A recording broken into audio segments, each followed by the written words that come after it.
What is up, envoys? Today we're going to be learning about runes and totems, so let's get straight to the video. So what are runes?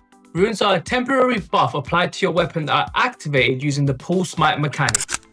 Here we have an Everflame rune. You can see that the stats buff 40% flame for 12 seconds, and the icon right here shows that this can be slotted into a long blade weapon. In our next example we have the torrent, which can be used in a bow, and this is a really awesome one. It just rains down a ton of arrows. Next up, let's talk about totems. This here is the current. It's a duck type. It's a tier 3 totem because I've upgraded it 3 times. It belongs to a staff, and the stats are as below. Okay, so now you know about the runes and totems. Let's talk about all the different types of runes and totems and where you can find them.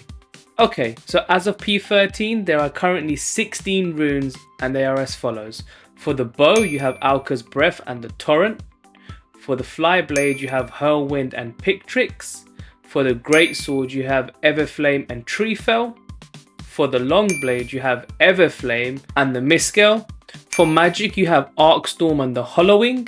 For the polearm, you have Split Bolt and Torch Eternal.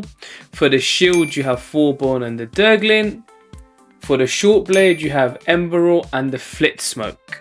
Okay, so now we know every single rune that's out there. Let's talk about where to get them from. Killing Growlseeker Rifos in normal mode can get you Alca's Breath, and in Koga mode can get you the Torrent.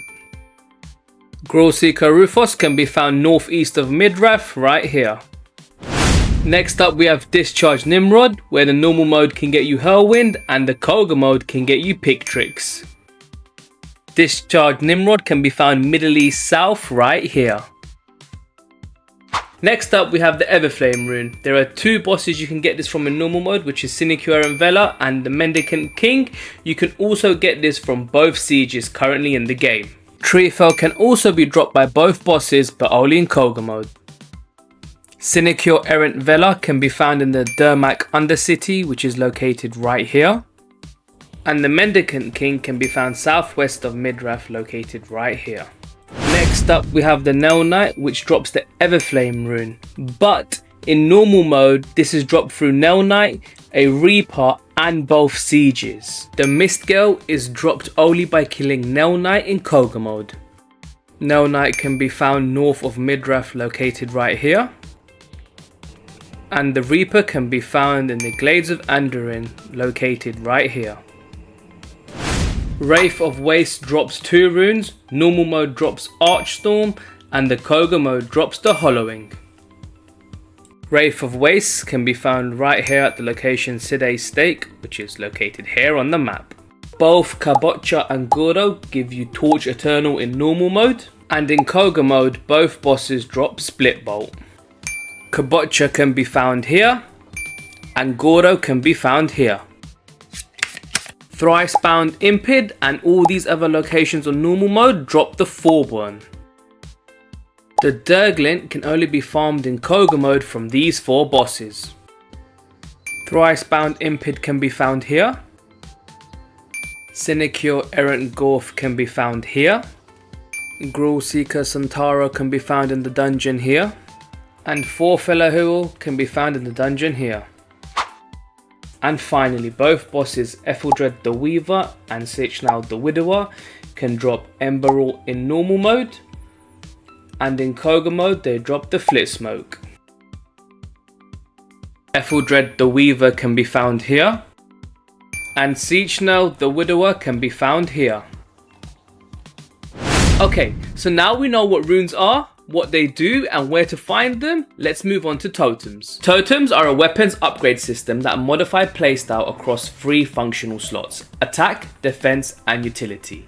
They work alongside runes. There are currently 6 animal totems. You have the rat, beaver, deer, duck, rabbit, squirrel. Okay, so we're not going to go through every single totem out there because there's close to 100, but what I will show you is how to collect the totems, and there's 2 ways. The first one is by charming an animal. You find an animal and then use the pulse smite mechanic, which unlocks this mini game. You follow the sequence that's laid out on the table below, and in the end you unlock the totem, and that also gives you harmonies, which we'll go through later. The second way is by freeing animals from cages that look like this throughout Midrath. Okay, so now we know where to get our runes and totems. Let's talk about how to implement them into our weapons. On our selected weapon, press triangle. You'll get a screen like this. You have 3 slots for a totem. You have the defense, attack, and utility. And the middle one is for the rune. Let's go ahead and click on the defense totem. You can see the current available selection you have. And as this is a defense totem, the defense stat is activated. You can also release your totem, which is effectively selling it, and that gets you harmonies. So if I sell the creator for 500 harmonies, you can see now that my total harmonies is 2,485. And what are harmonies used for? That's used for upgrading your runes and totems. Currently, this totem gives me parry deals 60 stagger from 6 meters around target. Once upgraded, it now changes to 70 stagger, so that's a plus 10 increase. Totems can be increased to a total of level 3, and you can see here this is level 1 because of the added leaf. The middle slot is for the rune. If we click on here, you can see the available runes. At the moment, each weapon only has 2 runes. This here being the Hollowing. This also works the same way as the totem. You can sell the rune for 2,500 harmonies, or you can equip it and upgrade it, but I currently don't have enough harmonies to upgrade this. Something else to mention is that equipping a rune also gives you an extra totem slot. If this video taught you anything about runes and totems and weren't a complete waste of your time and my time, please smash that like button and subscribe for more Soulframe content. Take care, envoys.